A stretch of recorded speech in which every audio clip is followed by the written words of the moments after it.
Bonjour à toutes et à tous et bienvenue dans cette nouvelle vidéo tier list, j'espère que vous allez tous très bien. On se retrouve donc pour ce petit concept qui est un petit peu nouveau sur la chaîne. Vous êtes très nombreux à beaucoup aimer ce genre de vidéo et puis moi je prends beaucoup de plaisir à les tourner, donc je me suis dit qu'on allait continuer dans cette lancée. Et cette fois-ci je vous propose une tier list dédiée aux légendes de la WWE. Alors avant de commencer je précise 2-3 petites choses, j'ai pris encore une fois une tier list qui existait déjà et donc bon les légendes qui sont dedans me correspondent plutôt bien, donc j'ai décidé de choisir celle-ci. Après je suis conscient qu'il en manque et que toutes les légendes ne sont pas là. Il y a peut-être même certains catcheurs qui sont présents dans cette liste qui ne méritent pas forcément ce statut de légende entre guillemets, mais voilà, je le précise, ce n'est pas moi qui ai fait cette liste, j'ai pris une liste qui existait déjà, donc ne vous acharnez pas sur moi dans les commentaires si vous voyez des catcheurs dans cette liste qui ne mériteraient pas d'y être, c'est pas de ma faute.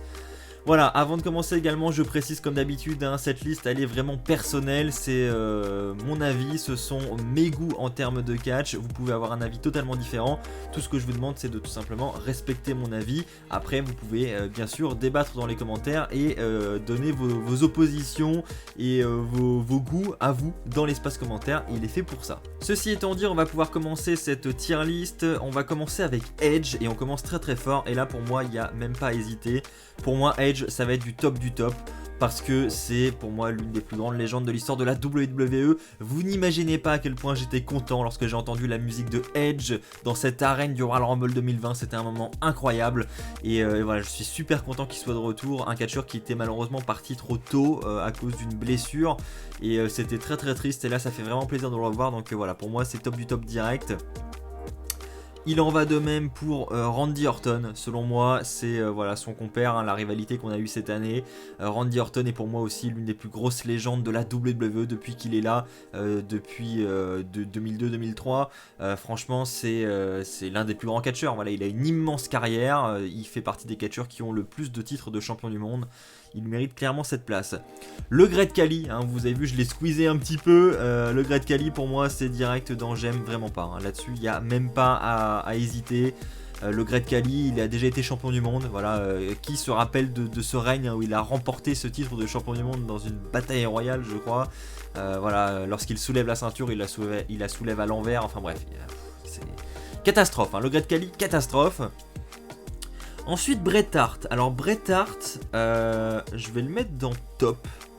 Pour moi c'est une grosse légende, mais c'est pas une légende que j'ai particulièrement dans mon cœur. Alors je respecte beaucoup sa carrière qui est monstrueuse, et puis ça reste l'un des grands catcheurs des années 90 très clairement, notamment avec ce fameux Montreal Screwjob qui est l'un des faits marquants de l'histoire de la WWE. Mais voilà, top pour moi c'est bien, pas plus en ce qui me concerne sur Bret Hart. Goldust, je vais être très honnête avec vous, j'aime pas. Je vais pas dire que j'aime pas du tout, mais j'ai jamais trop aimé Goldust quoi. Bobby Lashley, c'est pareil, j'hésite entre bof et top en ce qui concerne le terme légende.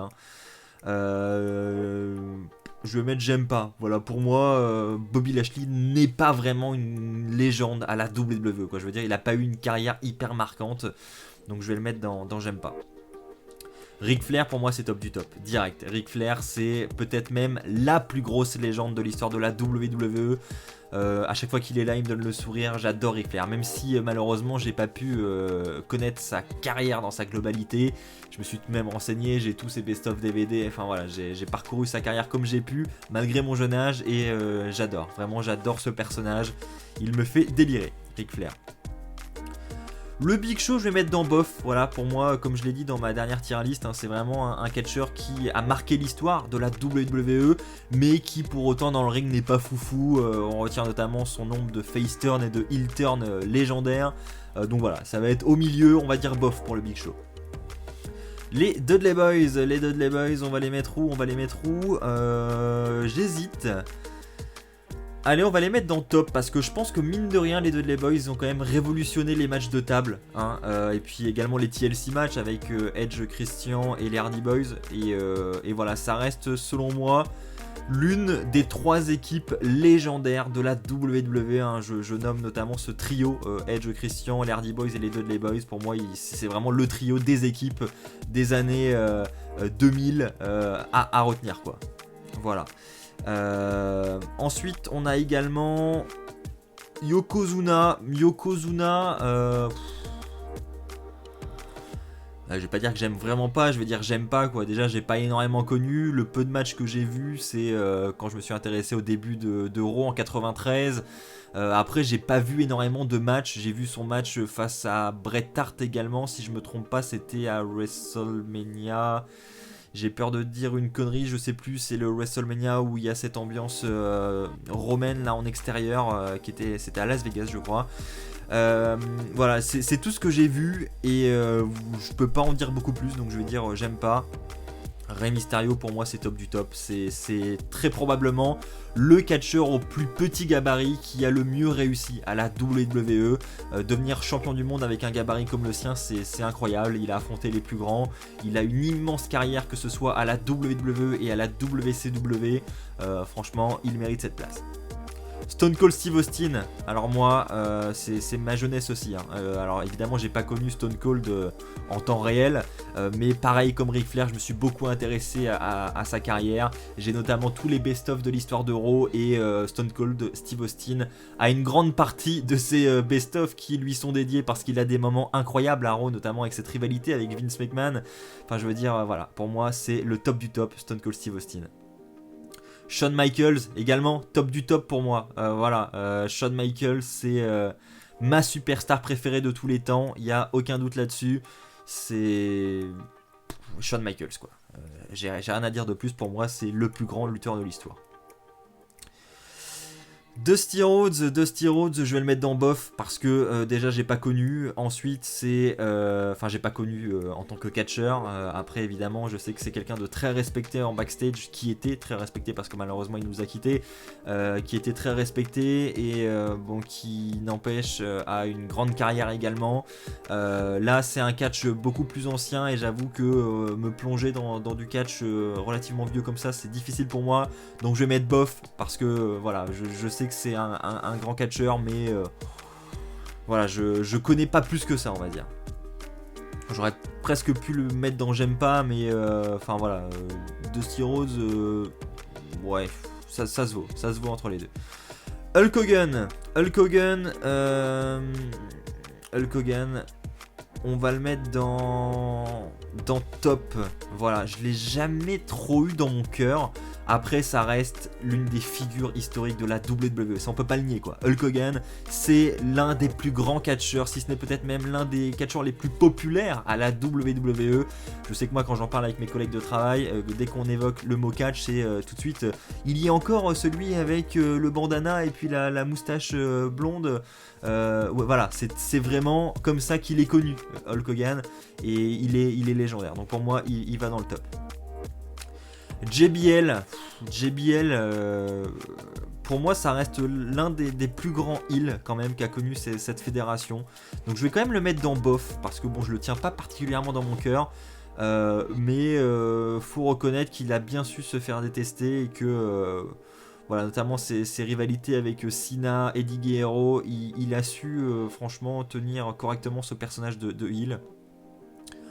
André le Géant, alors je vais le mettre dans top parce que pareil, j'ai pas pu malheureusement connaître toute sa carrière, mais outre le fait qu'il soit français, il faut savoir qu'il a une histoire dingue, ce gars.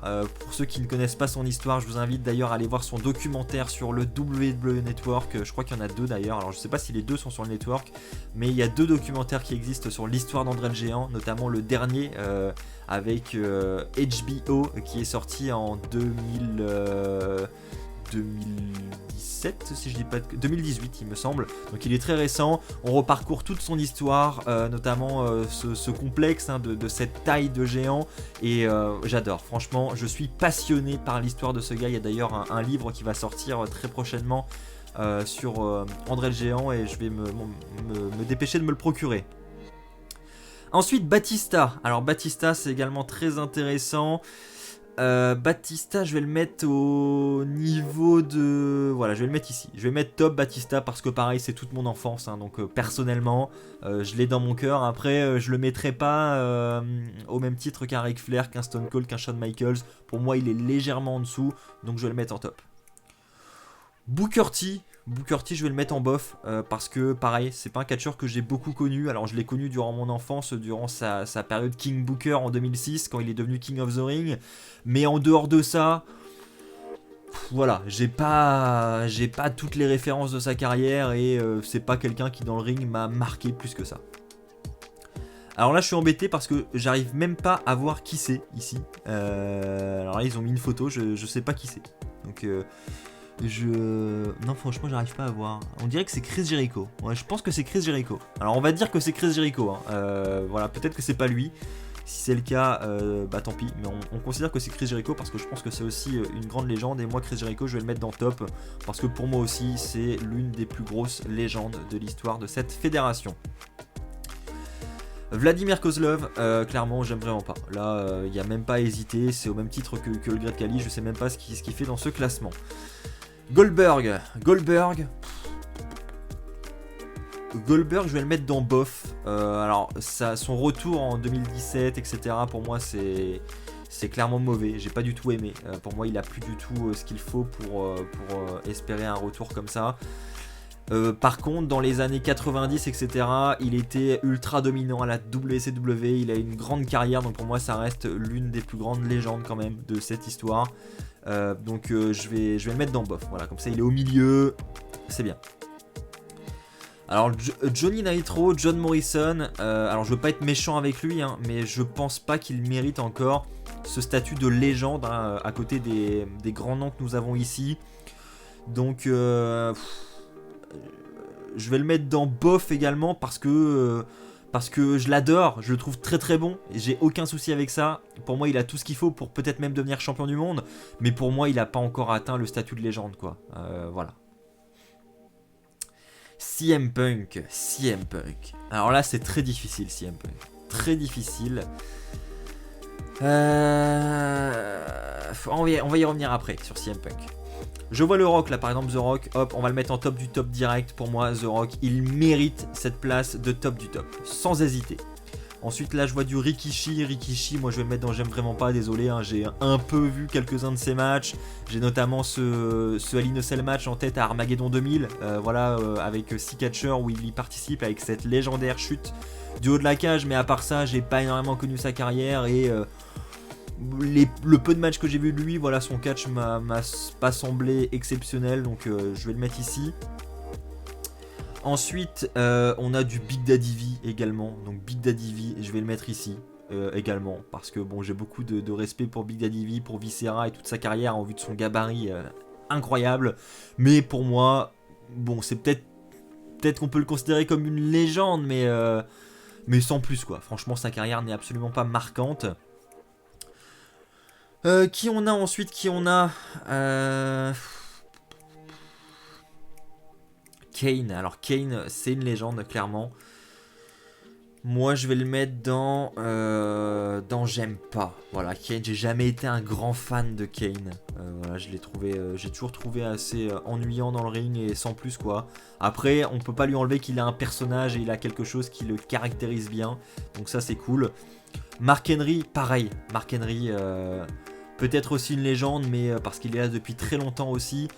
Mais pareil, dans le ring, il m'a jamais diverti de ouf, donc je vais le mettre ici. John Cena, on va évidemment le mettre en top du top, sans hésiter.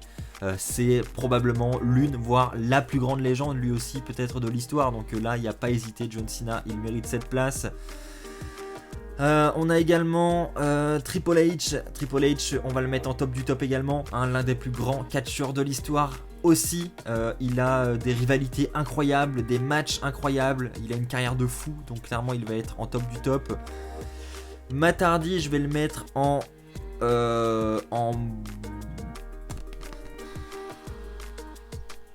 ouais, je vais le mettre en bof aussi. Hein. Pour moi, il a pas une carrière ultra marquante. Il a jamais été champion du monde, si ce n'est champion de la ECW durant la ECW moderne. Mais à part ça, voilà, il a pas une carrière qui fait que c'est une énorme légende à la WWE. L'Undertaker, évidemment, l'Undertaker, je vais le mettre en top du top. Voilà, pour moi, il mérite clairement cette place de légende et il a plus rien à prouver, quoi. Je veux dire, l'Undertaker, clairement, c'est une légende.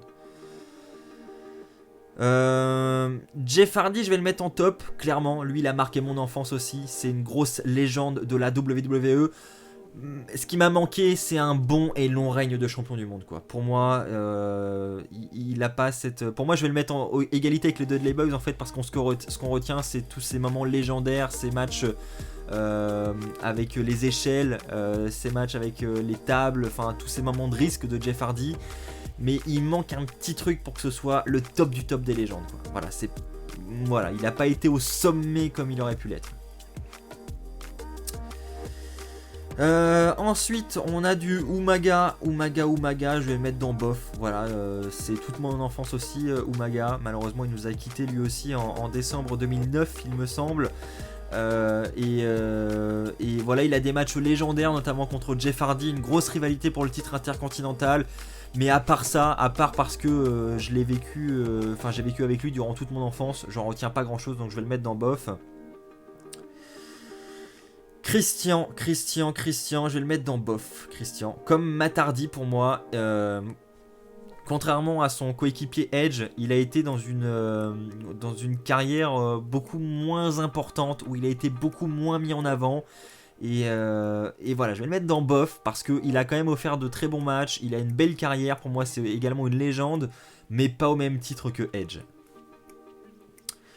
On a ensuite alors, Rob Van Dam, moi je vais le mettre dans top parce que ouais, ça se vaut aussi. Hein. Alors, entre bof et top, quoi, parce que Rob Van Dam, pour moi, il a une grosse carrière dans le mid-card également à la WWE.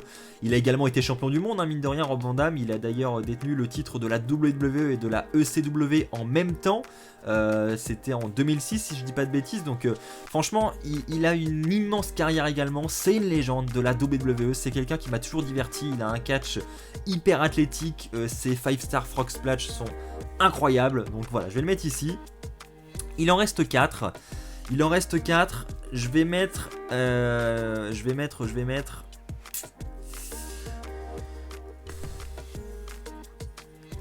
Sting, je vais le mettre dans top parce que pour moi, voilà, c'est l'un des plus grands catcheurs également de l'histoire. Peut-être plus de la WCW que de la WWE pour le coup, parce que à la WWE, on n'a pas vu grand chose, hein, à part son petit run là quand il est arrivé en 2014 et qu'il a eu ce match à WrestleMania 31 contre Triple H. Après, bon, bah, il s'est rapidement blessé et puis on ne l'a plus vu, donc.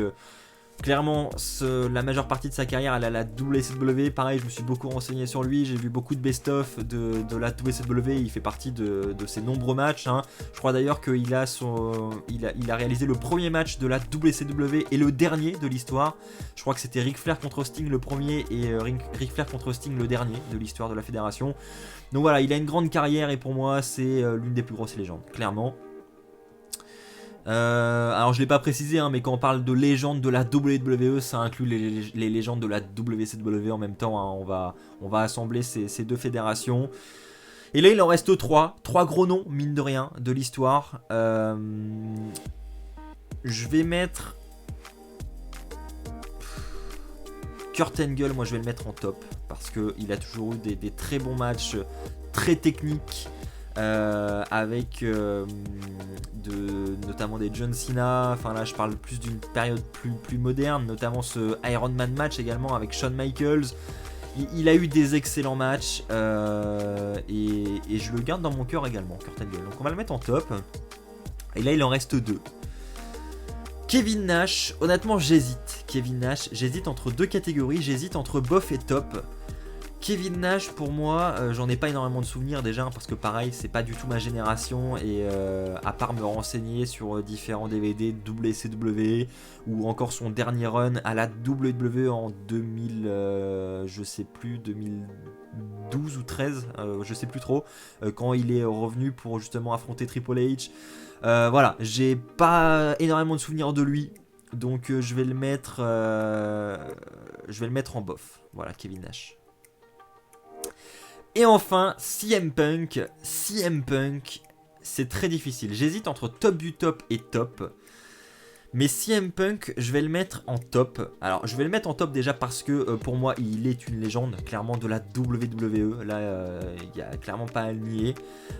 Sa montée en puissance est incroyable. Il a commencé à la ECW, il est devenu champion de la ECW, il a ensuite monté petit à petit les échelons, il est devenu champion intercontinental, champion par équipe.